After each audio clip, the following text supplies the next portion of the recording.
दोस्तों, study the vision में आप सभी का स्वागत है। आज हम लोग दोस्तों मैदानी क्षेत्रों पर बात करेंगे कि हिमालय पर्वत से जो नदियां निकल रही हैं उनके द्वारा जो अपरदन की क्रिया द्वारा जो मैदानी क्षेत्रों का निर्माण हो रहा है, कैसे हो रहा है, आइए उस पर चर्चा करते हैं। आइए देखते हैं, यदि हम मैदानी क्षेत्रों की दोस्तों बात करें तो 2-3 मैदानी क्षेत्र आपको इधर दिखेंगे भारत के पास। एक तो पाकिस्तान वाला इलाका, यह पूरा इलाका दिखेगा मैदानी क्षेत्रों का। दूसरे पर बात करें तो यह बांग्लादेश वाला दिखेगा मैदानी क्षेत्र। तीसरे पर बात करें तो यह उत्तर का विशाल मैदान आपको दिखेगा।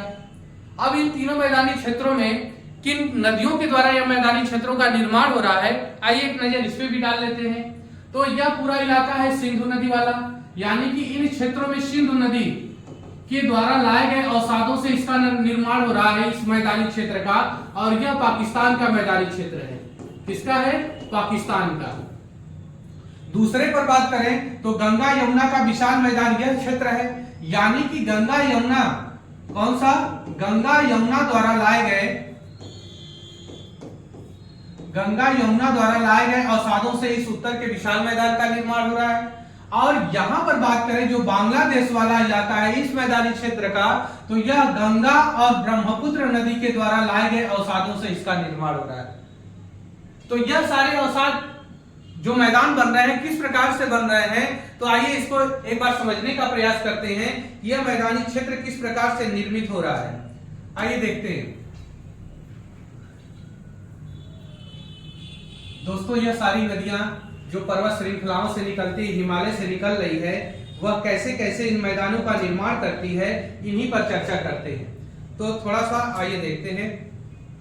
देखिएगा, यह मान लिया हमने कि हिमालय पर्वत श्रृंखला है। कौन है? हिमालय पर्वत श्रृंखला। और यह नदियां उतर रही हैं, यहां से नदियां उतर रही हैं नीचे शिवालिक पर्वत श्रेणी से, फिर आगे बढ़ रही हैं। अब आइए देखते हैं, यह हिमालय पर्वत श्रृंखला, यहाँ पर जगह जगह ग्लेशियरों का निर्माण हुआ है। और जब यह ग्लेशियर पिघलते हैं तो धीरे धीरे एक रो के रूप में यह सारे जल एक जगह इकट्ठा होते हैं और नदी के रूप में आगे बढ़ते हैं। और यह जब नदियां इन पहाड़ी क्षेत्रों से मैदानी क्षेत्रों में एंट्री करती हैं, तो जैसे ही शिवालिक पर्वत श्रेणी से नीचे उतरती हैं, तो इनके द्वारा लाए गए अवसाद, इन बड़े बड़े जो शिलाखंड है, इनको ये अपने साथ बहा कर लाती है। और क्या करती हैं कि इन पूरे इलाकों में लाकर इकट्ठा कर देती है। और दोस्तों, सबसे बड़ी बात है कि जो यहाँ पर इकट्ठा करती है बड़े बड़े बोल्डरों को, पत्थरों को लाकर, इन्हीं के बीच नदियां क्या होती हैं? समाहित हो जाती हैं। यानी कि इनके बीच में जो बड़े बड़े जो छिद्र होते हैं, उन्हीं के बीच से यह नदियां क्या होती हैं? इन क्षेत्रों में विलुप्त हो जाती हैं। और यह क्षेत्र लगभग 8 से 10 किलोमीटर चौड़ा और लंबा होता है, जिसमें नदियां क्या होती हैं? विलुप्त हो जाती हैं। और इन्हीं के नीचे से जल क्या होता है? आगे बढ़ता है। तो यह पूरा इलाका आपका कहलाता है भाबर क्षेत्र। यह पूरा इलाका आपका भाबर क्षेत्र कहलाता है। भाबर क्षेत्र कहलाता है। इस भाबर क्षेत्र की खास बात क्या है कि जब नदियां पर्वतीय क्षेत्रों से मैदानी क्षेत्रों में एंट्री करती हैं, तो इन पर्वतीय क्षेत्रों से नदियों द्वारा जो अवसाद लाए जाते हैं, जो बोल्डर लाए जाते हैं, जो पत्थर लाए जाते हैं, वह जहां पर नदियां नीचे उतरती हैं वहीं पर इकट्ठा करते चले जाते हैं। और बड़े बड़े बोल्डर होने के कारण उनके बीच में जो रंध्राएं होती हैं, जो छिद्र होते हैं, उनके द्वारा नदियां क्या करती हैं कि नीचे आ जाती हैं। ऊपर तो बोल्डर रहते हैं और नदियां क्या करती हैं? इन्हीं के बीच विलुप्त हो जाती हैं। यह पूरा इलाका भाबर इलाका कहलाता है।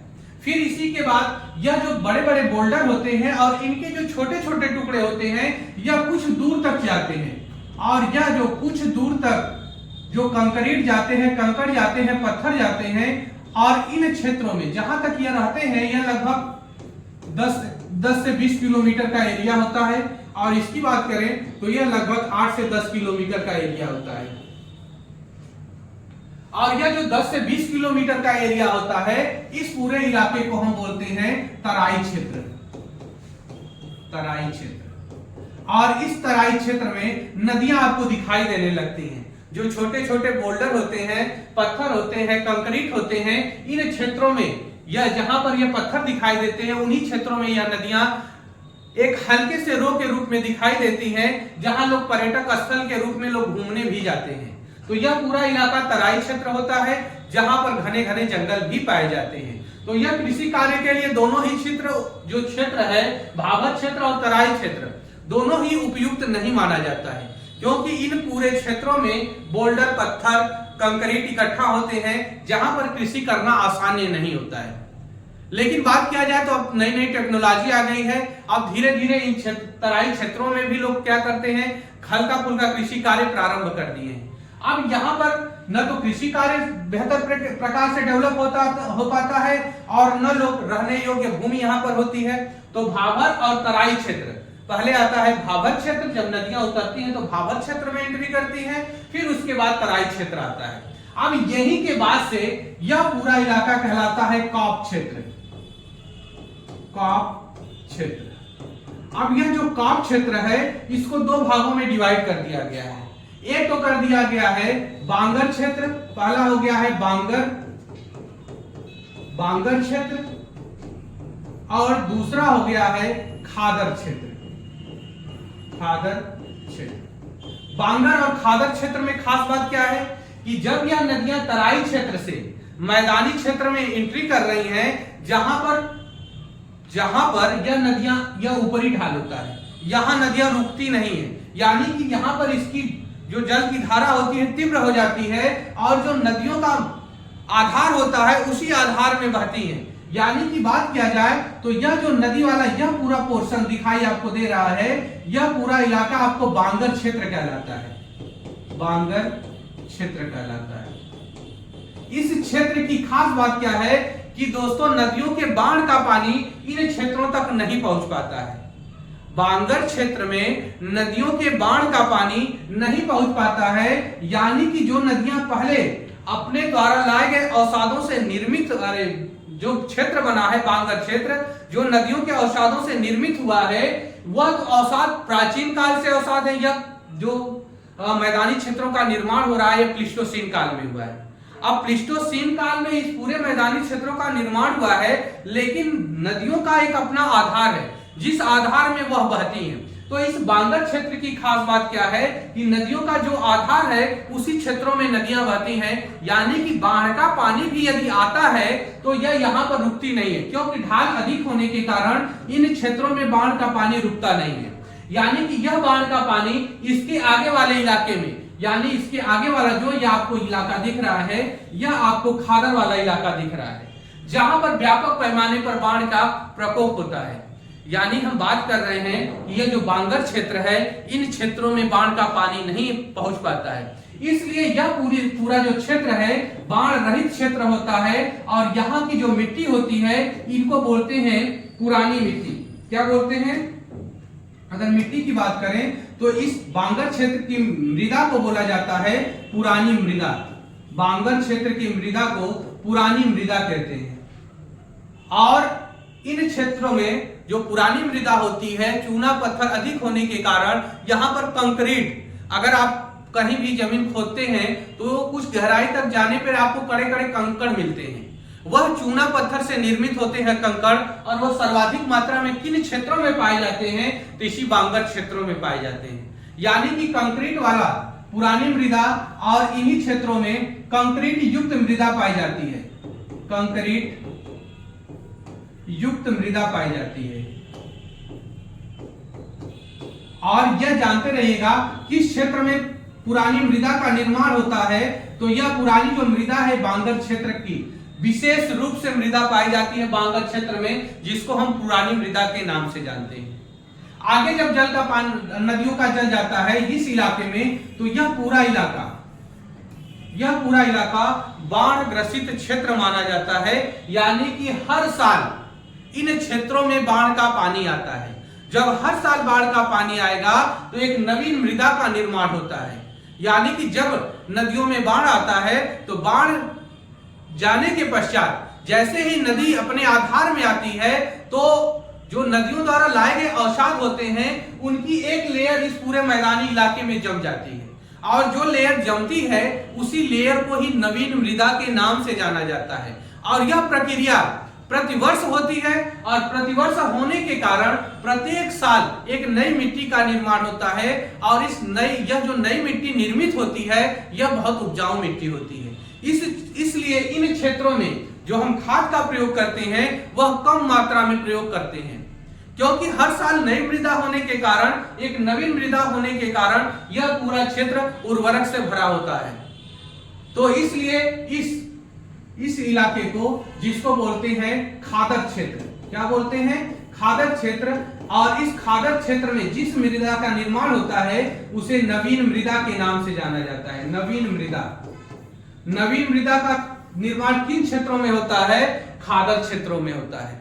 इसी को कछारी क्षेत्र भी बोला जाता है। इसी को कछारी क्षेत्र भी बोला जाता है। कछारी क्षेत्र।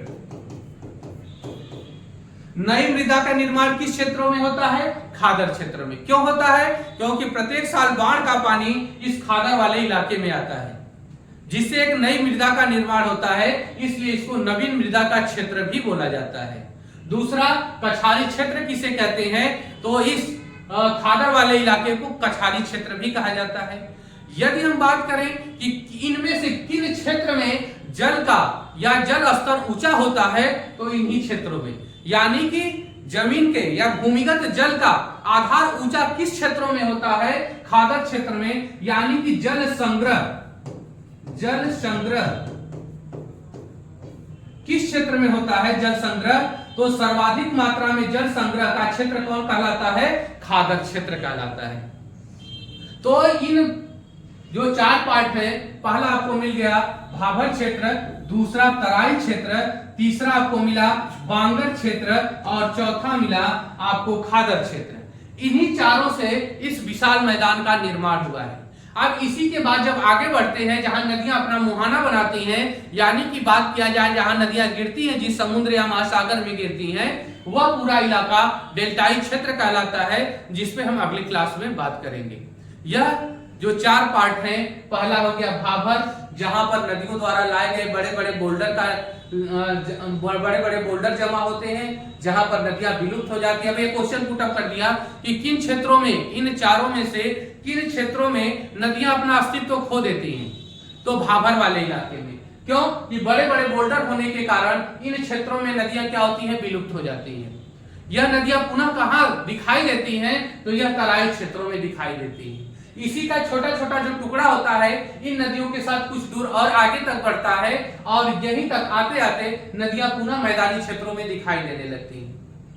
अब इस मैदानी क्षेत्र से निकलती हैं तो एक ढलान वाला इलाका मिलता है, जहां पर नदियों का पानी रुकता नहीं है, यानी कि यहां पर इसकी धारा तीव्र हो जाती है और यह पूरा इलाका बांगर क्षेत्र कहलाता है, जहां पर बाढ़ का पानी नहीं पहुंच पाता है। और जब बाढ़ का पानी नहीं पहुंचेगा तो नवीन मृदा का निर्माण नहीं होगा, यानी कि जो पहले से मृदा निर्मित हो चुकी है वही मृदा रहेगी, जिसे हम पुरानी मृदा के नाम से जानते हैं। फिर नदी आगे बढ़ती है तो तराई क्षेत्रों में एंट्री करती है, यानी इसको यहाँ पर समतल भूमि मिलती है और प्रतिवर्ष यहाँ पर बाढ़ का पानी आता है और एक नई मिट्टी का निर्माण करता है, इसलिए इस क्षेत्र को नवीन मृदा के नाम से जाना जाता है। और इसी क्षेत्र को कछारी क्षेत्र के नाम से भी जानते हैं। और यहाँ पर जब बाढ़ का पानी आता है तो यहाँ पर भूमि जो है जल संग्रह करने की क्षमता अधिक होती है, यानी कि यह पूरा इलाका जल संग्राहक क्षेत्र बन जाता है। यानी कि इन चारों में सबसे ज्यादा जल संग्रह करने की क्षमता किस क्षेत्र में होती है? खादर वाले इलाके में। तो इन्हीं चारों पार्टों से इस मैदानी क्षेत्रों का निर्माण हुआ है। और यदि नदियों के गिरने की बात करेंगे, डेल्टाई क्षेत्र, जिसपे हम लोग आगे वीडियो में चर्चा करेंगे। दोस्तों धन्यवाद। यदि वीडियो पसंद आ रहा है दोस्तों तो लाइक करिएगा, सब्सक्राइब करिएगा और अपने दोस्तों में शेयर करिएगा। धन्यवाद दोस्तों।